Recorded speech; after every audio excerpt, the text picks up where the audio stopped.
This is an educational series discussing the cellular repair protocol that we use immediately post-op to serve several functions.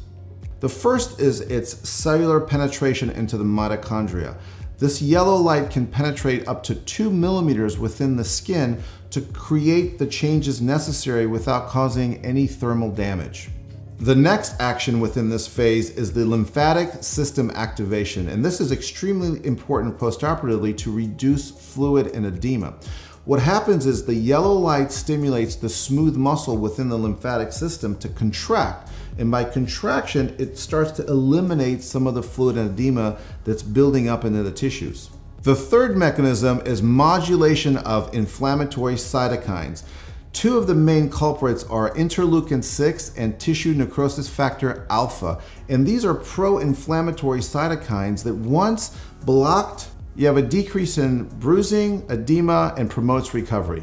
And the fourth mechanism is enhanced tissue repair, and this is an immune response that accelerates the body's natural process to promote healing.